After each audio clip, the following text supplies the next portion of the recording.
Hey Econ 200. I just wanted to make one additional supplemental video talking about quality waste in products when you have a price floor. In the textbook and in the MRU videos that you watched, they talked about airlines in the 1950s. Okay, so I just thought I'd give you a few visuals of what it was like to travel on airlines back during the time when the Civil Aeronautics Board was keeping prices about twice what they would have been in equilibrium.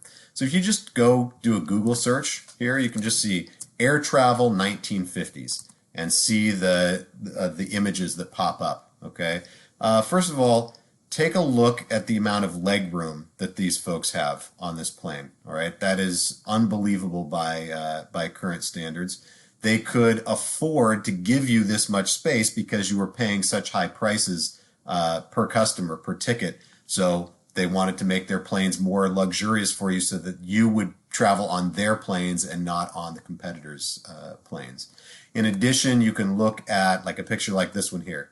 Okay, here you've got a couple of ladies sitting on a plane, and they are, first of all, look at the size of that aisle, right? The aisle is enormous on that plane. So again, lots of leg room, but also they're being served tea with silver servingware. Okay, unheard of at today's prices on today's flights, but that's what you could get in the 1950s and 1960s flying on airlines. Let's see, there was one more I wanted to show you here. Oh yeah, the food that you can get, right? So these are all like, you know, fresh salads and sandwiches and nice desserts and excellent food. Again, notice the silver servingware and the nice cups that you're that everything is being served in.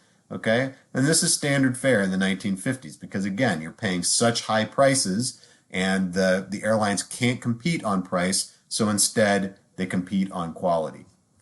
One last, this one, you know, I don't know, maybe this will get me in trouble, but it's not me who made this advertising. This was Southwest Airlines.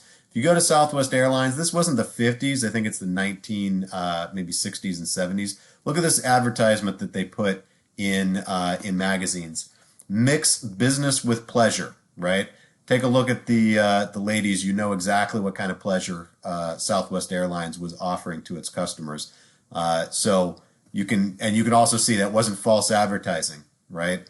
Here you have some young, attractive stewardesses actually dressed in high boots and short shorts, and these were the people that were serving you on those Southwest flights. Again, the reason for this. They have to compete on quality. They can't afford to compete on price. Today, none of these things are around, right? Food on airlines is generally it's terrible. The seating is fairly cramped. The stewardesses are not any more attractive than the typical person that you're going to meet on the street.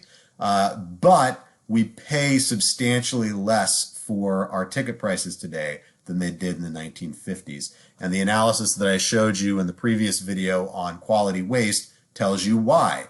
They could still offer you this high quality, but the price they'd have to charge people in order to make that available is just too high. The cost of it is greater than the price that people would be willing to pay. So over time, once the airfares were deregulated, they cut prices drastically, and they also cut the quality pretty significantly. But as far as the customers were concerned, apparently the drop in price has been greater than the value to the customer in the drop in quality. And so we have today's airlines. So anyway, that's it for this video. Remember, guys, stay flexible, be flexible, communicate, stay awesome. That's what I meant to say.